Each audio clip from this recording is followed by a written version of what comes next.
ஜாண்டிஸில் படுத்த படுக்கையாகி 120 கிலோவில் இருந்தவன் 45 கிலோ ஆகிட்டேன். எலும்பு தோலுமா கிடந்தேன். படுத்த படுக்கையாக இருந்தப்பையும் என் வீட்டுக்கு மாலையோடு வந்தவெல்லாம் நிறைய பேர் நாளைக்கு பாடி எடுத்துருவாங்கன்னு சொல்லி. இப்போ இடையில போகும்போது 4-5 கேஸில் இதுவும் போயிருந்து நினச்சா எப்படியோ வந்துட்டான்னு நம்ம இண்டஸ்ட்ரியிலே சொல்கிறேன். என் காதுபட சொல்லியிருக்காங்க. ஜெயச்சந்திரனின் அடடா ஆடியோ ஆஃபர் 5 முதல் 70% வரை டிஸ்கவுண்ட். ஹாலிடேஸ்னாலே அது நம்ம GT ஹாலிடேஸ் தான். GT holidays, South India's #1 travel brand. You know you are special when you're with GT holidays. அறிமுக நாயகன் வினோத் நடித்த பேய்கதை ஆகஸ்ட் 29 உலகமெங்கும் திரையரங்குகளில். தாத்தா வாயிட்டீங்க. வீட்டுக்கு போனால் ஹாப்பி தான். அவனோட விளையாண்டுக்கிட்டு வச்சுட்டு பக்கத்து வீடு தான். சும்மா போய் பார்த்துட்டு போய் உட்காந்தாலே 3-3.5 மணி நேரம் அசால்ட்டாக போயிடும். பர்சனல் அட்டாக்ஸ் வரும்ல, ஃபேமிலியை எடுத்து பேசுறது. எந்த மாங்காயில் கல் அடித்தா விழுகும்ன்றது அவங்களுக்கு தெரியும். பட் என்னை சொல்கிறதுனால உனக்கு அதில் ஒரு ஆதாயம் வருது, அதுலேயும் நீ சம்பாதிக்கிறீங்கன்னா தாராளமாக சொல்லிட்டு போ. இந்த பக்கம் உங்கள் ஃபேமிலியில் உங்கள் எல்லாருக்குமே இருக்குது, பொண்ணுக்கோ எல்லாரும் பேரனுக்கே இருக்குது. காமெடி சைடு மாதிரி இன்னைக்கு ஒரு ஆக்ஷன் மோடில் வந்து நிற்கிறாரு இன்னைக்கு. இல்லை, அதுதானே அவருடைய வளர்ச்சி. வளர்ச்சியை பார்த்து சந்தோஷப்படணும் ஒழிய நம்மளை விட அடுத்த லெவல் போயிட்டாங்களே, நம்மளை விட இவ்வளோ சம்பளம் வாங்குறாங்களே அப்படின்னு ஒரு காலம் நினச்சதே கிடையாது. ரீசெண்டாக வந்து கேப்டன் இருப்பாருங்க ரிலீஸ். ஐயோ, அதே கண்ணில் ஒத்திக்கலாங்க கேப்டனை. இறக்குறதுக்கு முந்தின வருஷம் வந்து சாரை போய் பார்த்தேன் உள்ள. அப்போ அண்ணி சொன்னாங்க, ரோபோ சங்கர் வந்திருக்காரு, உங்களை மாதிரி பேசுவார்ல அப்படின்னு. இப்படி வாங்கினாரு, பேசு அப்படின்னாரு. என்னை பொறுத்த வரைக்கும் ஏழைக்கு செருப்பாக இருப்பேன், எதிரிக்கு நெருப்பாக இருப்பேன். புயல் அடித்து பொழைச்சவன் இருக்கான், இந்த பூபதி அடித்து பொழைச்சவன் இல்லடா அப்படின்னு எனக்கு கண்ணில் தாரதாரையாக கண்ணீர் கொட்டுது. இதுக்கப்புறம் அப்படி ஒரு ஆளை பார்க்கவே முடியாதுங்க.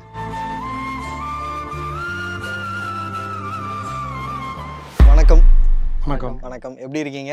நல்லா இருக்கும். அண்ட் எனக்கு ஒரு பெரிய பொய் ஒன்று சொல்லிட்டீங்க. நீங்கள் ரோபோ சங்கர் வராருன்னு சொன்னீங்க. சிங்கம் சூர்யா வந்திருக்காரு. பார்ட் 5 இங்கே இருக்கீங்க. இங்கே இருக்கீங்களா? ஏன்னா எவ்வளோ பெரிய பில்டப் கொடுத்தேன், இப்படி முடிச்சு விட்டீங்களே. என்னென்ன கெட்டப்பு பயங்கரமாக இருக்கீங்களே. இது ஒரு படம் அடுத்துக்கு நெகட்டிவான ஒரு கேரக்டர். ஓ, சூப்பர்ண்ணே. யூஸ்வலாக வந்து விஜய் சார் வந்து மேடையில் ஏறினார்னா ஒரு விஷயம் சொல்லுவார், நெஞ்சில் குடியிருக்கும் அந்த மாதிரி. ரஜினி சார் ஏறினார்னா ஒரு விஷயம் சொல்லுவார். அந்த மாதிரி ரோபோ சங்கர் வந்தாருன்னா ஒன்று சொல்லி ஆரம்பிப்பாரு. அவர் ஒன்று சொல்லி விட்டு தான் பெரிய வைரல் ஆகிடுச்சு ஆடியோ லான்ச்சில். அண்ணா சொல்லுங்கண்ணா அதை. சார் இல்லை, இந்த படம் வந்து ஏன் ஜாதிக்காரன் படம். ஆமாம், நகைச்சுவை ஜாதி.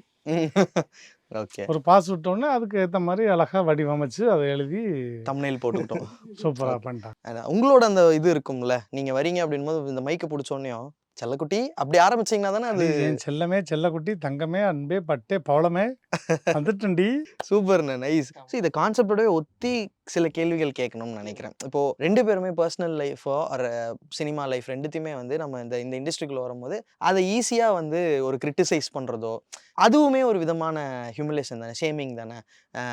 அதை நீங்கள் ஆப்வியஸாக ஃபேஸ் பண்ணியிருப்பீங்க. இப்போது நீங்களுமே எடுத்துங்கண்ணா, ஆரம்பத்துலேருந்து ஒரு விஷயத்தை வச்சு இவர் இதுக்கு இது பண்ணுறாரு, கமெண்ட்ஸில் வந்து சொல்கிறது, பர்சனலாக ஃபேமிலியை பற்றி எடுத்து பேசுறது, இதெல்லாம் எப்படி அஃபெக்ட் பண்ணுது? அதை எப்படி தாண்டுறீங்க? நான் இந்த கமெண்ட்ஸை காதில் கேட்டுக்கிறதே கிடையாது.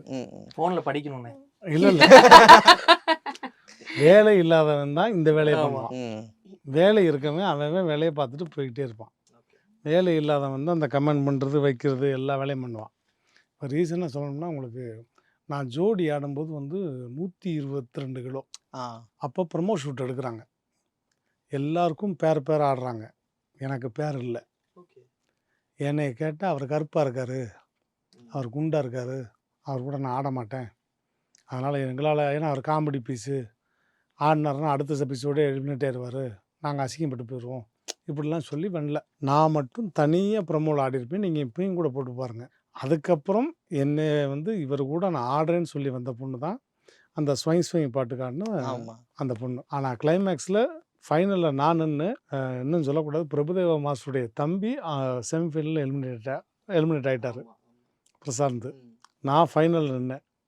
ஸோ அது எப்போயுமே நம்மளுடைய டேலண்ட்டை வந்து நான் எப்போயுமே என்னுடைய டேலண்ட்டை நான் நம்புகிறேன், நான் அடுத்த ஆள் நம்பவே மாட்டேன். எனக்குள்ளே ஒரு கான்ஃபிடென்ட் இருக்கும், எனக்குள்ளே ஒரு வில் பவர் இருக்கும், நான் என்னையே தான் நம்புவேன். எனக்காக ஒரு பொண்ணு வந்துச்சுல, அந்த பொண்ணை காப்பாற்றுறதுக்காக நான் வந்து வாரம் ஃபுல்லாக ஆடி வந்து உட்காந்து உழைச்சி அதுக்கப்புறம் ஃபைனலில் வந்து one of the best performance வாங்கினேன். ஸோ இதுதான். சூப்பர். அந்த இப்போ அண்ணன் இருக்கிற மெச்சூரிட்டி இருக்கு இல்லைங்களா, இதை கடந்து போகிற மெச்சூரிட்டி இப்போ இருக்கிற ஜென்ரேஷனுக்கு இல்லை. எனக்கே வந்து சில கமெண்ட்ஸ் வந்து ஹர்ட் ஆகுது.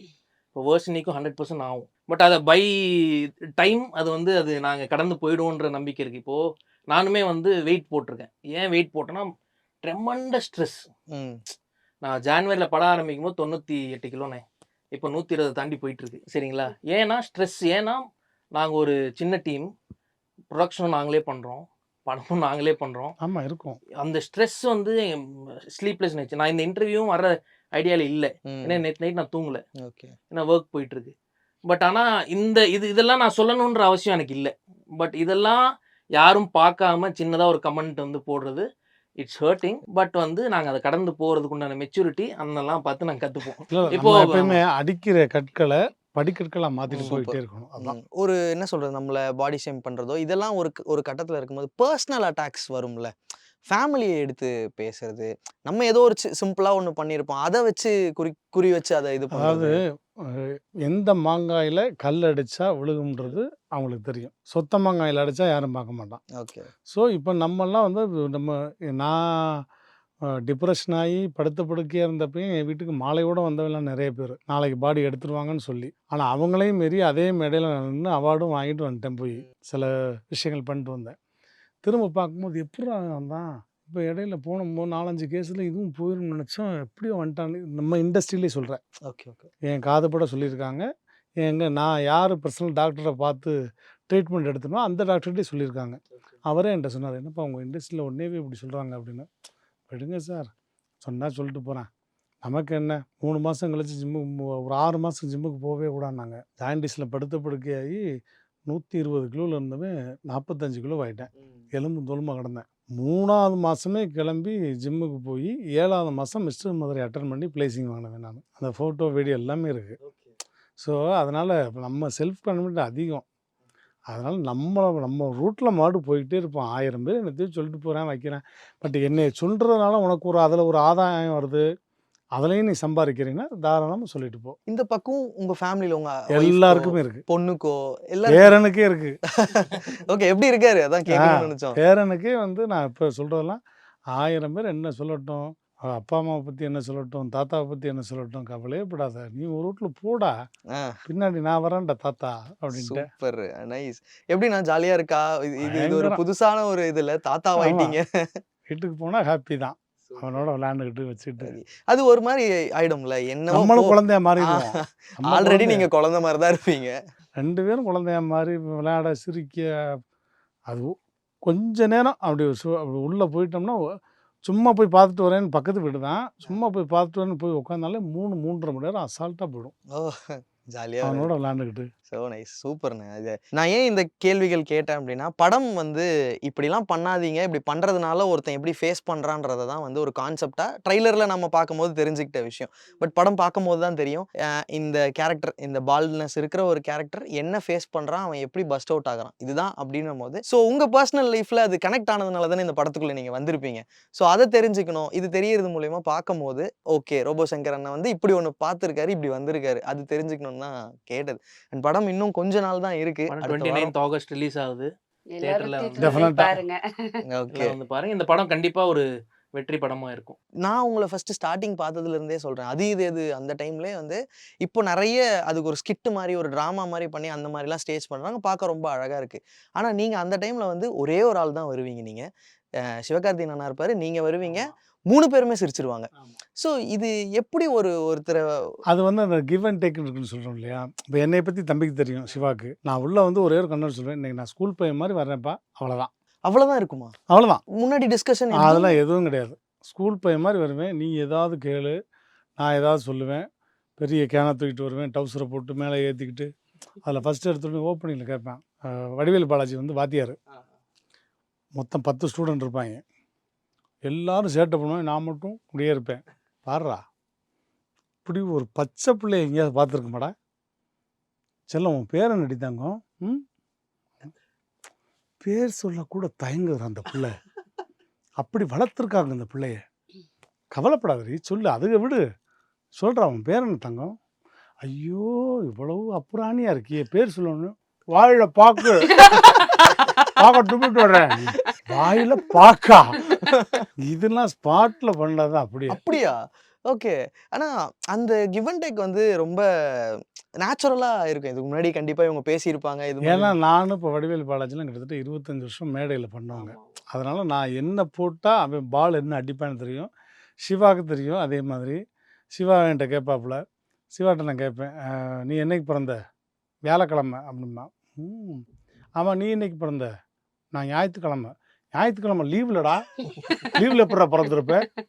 இதெல்லாம் அப்படி ஸ்பாட்டில் போட்டு அடிக்கிறது. ஓகே. என்னோட ஃபேவரட் வந்து இந்த டான்சர் ஒன்று பண்ணுவீங்களா? ஆமா, அது ஆட தெரியாத மாதிரி ஒன்று. அதெல்லாம் என்னுடைய கிரியேட்டிவிட்டி தான். நிறைய விஷயங்கள் கிரியேட்டிவிட்டி. நான் வந்து லைவாக பார்க்குற விஷயத்த நிறைய வந்து மைண்டில் ஏற்றிக்கிட்டே இருப்பேன். அதை எந்தெந்த படத்தில் எங்கெங்கே வைக்கிறது கரெக்டான ஆப்ஷன் வருதோ அங்கே வச்சுருவேன். ஓகே. இன்னமும் அந்த தேடல் அப்படிதான் இருக்குல்ல. ஆமாம். அது அது நான் சொல்றேன். ஆ. அண்ணன் வந்து ஒரு 30 இயர்ஸ் ஆச்சா இண்டஸ்ட்ரி. 30 இயர்ஸ் இருக்கும். 33. 33 இயர்ஸ். ஸ்பாட்டுக்கு வருவார். வந்து நான் கொட்டுறேன், நீங்க அள்ளிக்கோங்கன்னு சொல்லி ஒவ்வொரு இடத்துலையும் நாங்க வந்து இப்போ நாளைக்கு சீன்ஸ்க்கு நைட் ஒரு 2 மணிக்கு பேப்பர் வாங்கி பார்த்து ஆமா. கேட்டு அது பழக்கமே கிடையாது. நாங்கள் இந்த டைலாக்ஸ் பண்ணுவோம், எல்லாருக்குமே பண்ணுவோம். நானும் ராஜாவும் நைட்டு நாங்கள் வந்து டைலாக்ஸ் ஃபைனலைஸ் பண்ணும்போது, ஆனால் நாளைக்கு ரோபோ வராரு ப்ரோ, டைலாகே நீங்கள் எழுதாதீங்க. ஓகே. உங்களுக்கு ஜாலி தான்.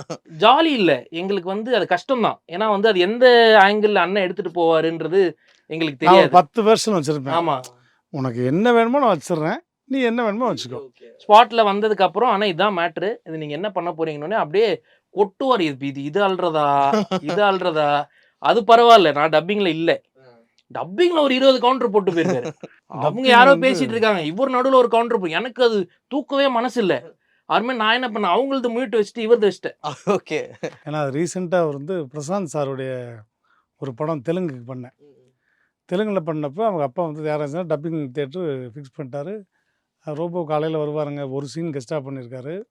சாயங்காலம் 4 மணிக்கு கூப்பிடுங்க, அந்த ஒரு சீன் முடியவே 4 மணி நேரம் ஆகும் அப்படின்ட்டு தான் 10:10க்கு உள்ளே போகிறேன். 10:20க்கு வெளியே வந்துட்டேன் டப்பிங்கை முடிச்சுட்டு. என்னைய கட்டி பிடிச்சி இப்படி ஒரு டப்பிங் அடிச்சு இதுவரை நான் பார்த்ததே இல்லைடா, நான் 4 மணி நேரம் ஸ்டுடியோ வச்சு நான் என்னடா பண்ண போகிறேன், நான் யாரை கூப்பிட போகிறேன்ட்டாரு. அந்த மாதிரி டப்பிங்னா விளையாண்டுருவேன். ஒரு படம்னாலே எனக்கு ஃபுல் த்ரோட் படமே விஸ்வாசமாக இருக்கட்டும், கலகலப்பட்டுவா இருக்கட்டும், ஹோல் படம் பண்ணால் கூட 1.5 மணி நேரம் தான் எனக்கு டப்பிங்க. ஓகே. 10 மணிக்கு போனால் 11:30க்கு முடிச்சுட்டு வந்துடுவேன். ஓகே. நீங்களும் சிவகார்த்திகேயன் அவங்களோட அந்த காம்பினேஷனை பற்றி நம்ம நிறைய பேசிட்டு இருக்கும்போது, இன்னைக்கு அவரோட அந்த growth இதெல்லாம் நிறைய நீங்கள் ஃபுல்லாக ட்ராவல் பண்ணியிருக்கீங்க. வேலைக்காரன்லேருந்து மிஸ்டர் மிஸ்டர் லோக்கல்லேருந்து லோக்கல் இன்னைக்கு வந்து அந்த ஹீரோ. காமெடி ஷேடு மாறி இன்னைக்கு ஒரு ஆக்ஷன் மோட்ல வந்து நிற்கிறாரு இன்னைக்கு. இல்லை, அதுதானே அவருடைய வளர்ச்சி. ஒரு ஹீரோ எப்போ வந்து ஒரு குழந்தைங்க மனசில் வந்து உள்ளே போயிட்டாரோ, ஒரு வீட்டுக்குள்ளே ஒரு லேடிஸுக்கிட்டையும் ஒரு குழந்தைங்க மனசுலையும் உள்ளே போயிட்டா அதை ஒன்றுமே பண்ண முடியாது. அதுக்கு ஃபார் எக்ஸாம்பிள் விஜய் சார். அந்த மாதிரி தான் இப்போ தம்பி சிவா. இப்போ இன்றைக்கும் நான் எந்த ஃபங்க்ஷன் போனாலும் அன்னைக்கு காலையில் 6 மணிக்கு இதுக்கு குழந்தைய. ஸோ அதுதான் எனக்கு இன்னும் ஒரு 10 வருஷம் ஓட வைக்கும் எந்த மேடைக்கு போனாலும். ஸோ அது வந்து நம்ம வளர்ச்சியை பார்த்து சந்தோஷப்படணுமே ஒழிய அதை நினச்சி நம்ம கூட இருந்த தம்பி இப்படி போயிட்டானே அப்படின்னு நினைக்கவே அந்த நினப்பு எப்போவுமே எனக்கு கிடையாது. ஏன்னா நான் விஜய் டிவிக்கு கூப்பிட்டு போன ஆர்டிஸ்ட்டு, நான் உள்ளே இன்டர்வியூ பண்ணது எத்தனையோ பேர், மற்ற சேனல்லேருந்து கூப்பிட்டு வந்து எல்லா சேனல்லையும் படங்களுக்கும் சரி, இப்போ நான் பண்ணுற படத்துக்கும் ராஜா வருவார், ராஜா பண்ணுற படத்துக்கு நான் வருவேன், நான் பண்ணுற படத்துக்கு வினோத்துக்கு சொல்லுவேன். ஸோ அந்த மாதிரி ஒரு ஹெல்த்தியான விஷயத்தை தான் நான் எப்போயுமே பண்ணுவேனே ஒழிய, நம்மளை விட அடுத்த லெவல் போயிட்டாங்களே, நம்மளை விட இவ்வளோ சம்பளம் வாங்குறாங்களே அப்படின்னு ஒரு காலம் நினச்சதே கிடையாது. ஓகே. பட் அந்த பாண்ட் இன்னுமே அப்படியே இருக்கு. நாங்க நிறைய இடங்கள்ல பார்க்கும்போது நீங்க அவரை பார்க்கும்போது முத்தம் கொடுத்து தான். எப்போயுமே கட்டி பிடிச்சி ஒரு முத்தம் கொடுத்தேன்னா அப்படியே கமலஹாசன் முத்தம் மாதிரி கொடுப்பேன். ஓகே. நைஸ். ஏன்னா அவரோட ஐயோ ஃபேன். அண்ணே ப்ளீஸ்லேன்றான். நைஸ். அது பார்க்கும்போதே ரொம்ப ஆசையா இருக்கும். நம்ம என்ன ஒரு நல்ல பாண்டை ஷேர் பண்ணிக்கிறாங்க 2 பேரும் அப்படின்னும் போது சொட்ட சொட்ட நினையுது. அண்ட் இதுல வந்து ஒரு பால்டு கேரக்டர் இருக்காரு அப்படின்னும் போது இது ரொம்ப பெரிய ரிஸ்க் ப்ரோ. ஏன்னா வந்து இப்படி ஒரு ஹீரோவை ஏத்துக்குவாங்களா, இப்படி ஒரு கதையை வந்து கனெக்ட் ஆகும், ஆனா உள்ள வருவாங்களா, என்ஜாய் பண்ணுவாங்களா, யார் இது, இந்த மாதிரி விஷயங்கள்லாம் இருக்கும்போது என்ன கட்ஸ் இது இந்த மாதிரி ஒரு ஸ்கிரிப்ட். ப்ரோ கட்ஸு ரொம்ப இருக்குது. ஆக்சுவலாக நான் யார்கர்னு ஃபர்ஸ்ட் ஒரு மூவி ஸ்டார்ட் பண்ணேன். அது வந்து கொஞ்சம் கான்ட்ரவர்சி ஆயிடுச்சு. ஸோ அதுக்கப்புறம் நம்ம ஒரு காமெடி கான்டென்ட் பண்ணலாம். நான் ஆக்சுவலாக பாம்பேயில் வந்து நான் ஸ்க்ரீன் ப்ளே டிரெக்ஷன் வந்து கோர்ஸ் படிச்சுட்டு வந்தேன். எனக்கு அந்த கல்ச்சரில் பார்க்கும்போது அங்கே டிஃப்ரெண்ட்டாக ட்ரை பண்ணுறாங்க, நம்ம ஆளுங்க வந்து எதுவும் ட்ரை பண்ணுறது இல்லையேன்னு ஒரு ஏக்கம் இருந்தது. அந்த ஏக்கத்தை தீக்கணும், நம்மால வந்து தமிழின் ஆயுஷ்குமான் குரானா ஆக்கணும்னு சொல்லி. ஏன்னா ஆக்சுவலாக நிஷாந்த் எனக்கு ஒரு 7 வருஷமாக பழக்கம். யார்கர் அவர் தான் சைன் பண்ணது. என்னை நம்பி ஃபஸ்ட்டு படம் கொடுத்தது அவர் தான். ஸோ அவருக்காக நம்ம ஒரு டிஃப்ரெண்ட்டாக ஒரு ஸ்கிரிப்ட் பண்ணணுன்றப்போ தான் எனக்கு இந்த சொட்ட கான்செப்ட் வந்தது. எல்லாரும் போட்டு இது பாலாவோட ரீமேக்கான்னு போட்டு, ஏன் லவ் படம் பண்ணால் டிடிஎல்ஜேவாக தான் இருக்கணுமா? ஸோ அந்த மாதிரி வந்து இது பாலாவோட இன்ஸ்பிரேஷனோ ரீமேக்கோ கிடையாது. ஸோ அது ஆன் ரெக்கார்ட் நான் சொல்லிடுறேன். இது வந்து பியூர் அண்ட் பியூர் நம்ம தமிழ் சினிமாக்காக எழுதப்பட்டு பண்ணியிருக்கிற ஒரு பால்ட் மூவி. நீங்கள் அது இன்னொரு விஷயம் கட்ஸ் பற்றி கேட்டீங்க. இந்த மாதிரி யாராவது டேரக்டர் பண்ணணும்ல. ஆனால் நான் வந்து ரொம்ப கான்ஃபிடெண்ட்டாக சொல்கிறேன், இதுக்கப்புறம் இந்த மாதிரி நிறைய படங்கள் வரும். பிகாஸ் இந்த வெற்றிக்கு அப்புறம் இந்த மாதிரி நிறைய ஜானரில் இந்த மாதிரி நிறையா வரும். இப்போ நீங்கள் பாம்னு ஒரு படம் கூட இந்த ஒரு புது ஜானரில் தான் பண்ணிகிட்ருக்காங்க. ஸோ இந்த மாதிரி தமிழ் சினிமாவோட ஹோல் இதுவே மாறும். இனிமேல் மலையாள சினிமாவில் போய் நல்ல படம் பார்க்க வேணாம். நம்ம இண்டஸ்ட்ரியிலேயே நல்ல படங்கள் பார்க்கலாம். அண்ட் ஃபைனலி உங்ககிட்ட நான் வந்துட்டேன். எனக்கு வேலை இல்லை, சரி எப்படிலாம் நான் வந்து டைம் பாஸ் பண்ணப்போ எனக்கு பிக் பாஸ், எனக்கு வர்ஷினி உள்ளே என்ட்ரு ஆனோடனே வர்ஷினி மேலே ஒரு பெரிய ஒரு ஒரு ஒரு இது வந்தது. இவங்க வந்து ஒரு நல்ல ஒரு ஹீரோயின். இவங்க என்ட்ரி வந்து எனக்கு லேட்டாக தான் வந்தாங்க நினைக்கிறேன். லேட்டாக வந்தப்போ செம்ம மாதம் என்ட்ரி ஆனாங்க. ஆனால் 2 நாள் தெரிஞ்சு போச்சு. இல்லை தெரிஞ்சு போச்சு இவங்க நல்ல ஆக்டர்னு சொல்லி. அப்படி சொல்லுவீங்களா? சரி சரி. நீங்கள் அந்த மாதிரி நினைக்காதீங்க. ஸோ அதனால இவங்களை ஃபஸ்ட்டு நான் காஸ்ட் பண்ணதில் ஃபஸ்ட்டு வந்து ஃபீமேல் ஹீரோயினில் இவங்க தான் நான் பண்ணால் ஒர்க் அவுட் ஆயிடுச்சு. எது படமா? Okay okay okay. ஏதோ வந்து இன்டர்வியூக்கு இடையில ஏதோ போய்கிட்டே இருக்கிற மாதிரி இருக்குது. அதெல்லாம் இல்லை. Okay okay. ஸோ ஃபைனலி நீங்கள் சொல்லுங்கள், இவங்களோட ஷார்ட் ஃபிலிம்ஸ்லாம் நான் நிறைய பார்த்துருக்கேன். பயங்கர போல்டான கேரக்டர்ஸ் எடுத்து பண்ணுவாங்க. ஒரு ஷார்ட் ஃபிலிம்லேயே வந்து இது மாதிரிலாம் பண்ண முடியுமா அப்படின்னும் போது அதெல்லாம் நீங்கள் எடுத்து பண்ணியிருக்கீங்க. இது உங்களோட அஃபிஷியல் ஃபர்ஸ்ட் படம்ல ஒரு ஹீரோயினா ஒரு லீடா. ஸோ எப்படி இருக்கு இந்த எக்ஸ்பீரியன்ஸ்? எல்லா சாருக்கு தான் வந்து நன்றி சொல்லணும். ஏன்னா பிக் பாஸ் முடிஞ்சு ஃபர்ஸ்ட் ஆப்பர்ச்சுனிட்டியே வந்து இந்த படம் தான். So very thankful for that. Varshini வந்து நீங்கள் ஹீரோயினாக காஸ்ட் பண்ணிங்கன்னா you will get free PR. எல்லாருக்கும் ஃபோன் பண்ணி நான் படம் பண்ணியிருக்கேன், நீங்கள் பாருங்கள் அப்படின்னு. இவங்க அது நாட் செலிபிரிட்டின்னு சொல்லலை, அவங்க ஃப்ரெண்ட்ஸு தெருவில் யாராவது நடந்து போனாங்கன்னா கூப்பிட்டு இழுத்து வச்சு ட்ரெய்லரை பாரு அப்படின்னு பார்க்க வைக்கிறது. அது வந்து அவங்களோட ஓன் இன்ட்ரெஸ்ட். இது நிறைய பேர் பண்ணுறதில்ல, எல்லாம் பண்ணிட்டு போயிடுறாங்க. பட் வர்ஷினி வந்து எங்கள் படத்தோட பெரிய ஒரு பிஆர் இவங்க தான். இறங்கி நான் வந்து ட்ரெய்லருக்கு வந்து வெங்கட் பிரபு சார் வாய்ஸ் இருந்தால் நல்லாயிருக்கும், ஒரு யூனிக்காக இருக்குன்றப்போ நான் யார் வச்சு கேட்கலான்னு தேடிட்டு இருப்போ வர்ஷினி வந்து நான் கேட்குறேன் சார்கிட்ட. ஓகே பண்ணுவாரா இல்லையான்னு தெரியல, பட் கான்செப்ட் அமைச்சு கேட்குறேன். வர்ஷினி வந்து ஒரு 1 வீக்லேருந்து 10 days ஃபாலோ பண்ணி சாரை எப்படியோ கன்வின்ஸ் பண்ணி இதில் வந்து டப்பிங் பண்ண வச்சிட்டாங்க. So thank you.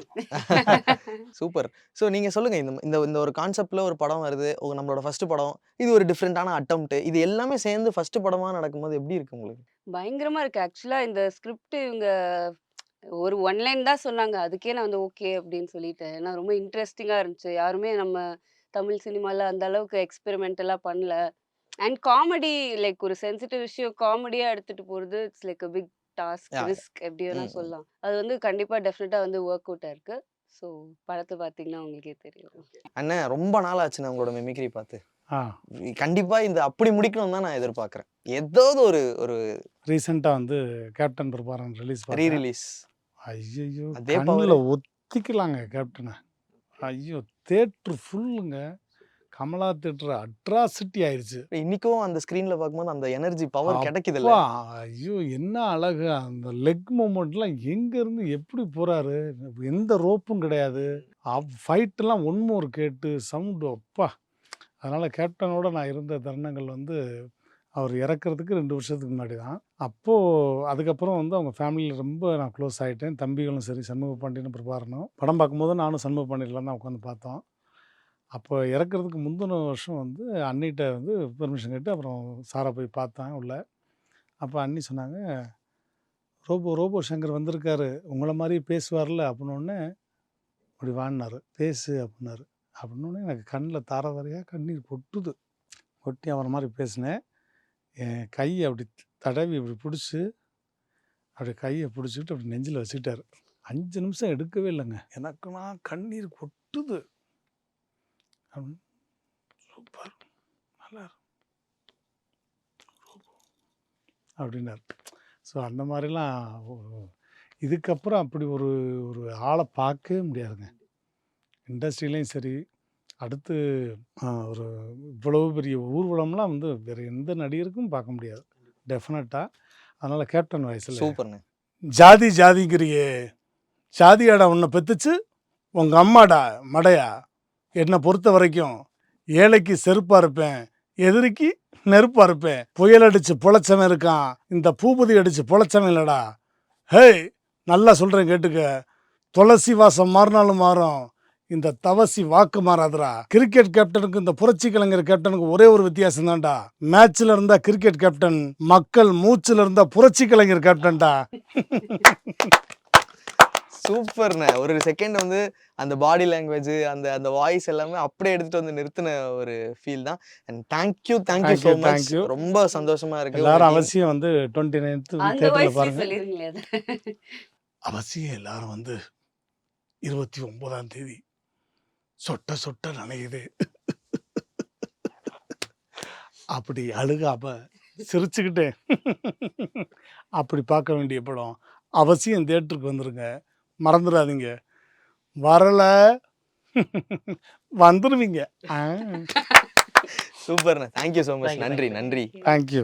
ஜெயச்சந்திரனின் அடடா ஆடியோ ஆஃபர் 5 முதல் 70% வரை டிஸ்கவுண்ட். Holidays-நாலே அது நம்ம GT Holidays தான். GT Holidays, South India's #1 travel brand. You know you are special when you're with GT Holidays. அறிமுக நாயகன் வினோத் நடித்த பேய் கதை ஆகஸ்ட் 29 உலகமெங்கும் திரையரங்குகளில்.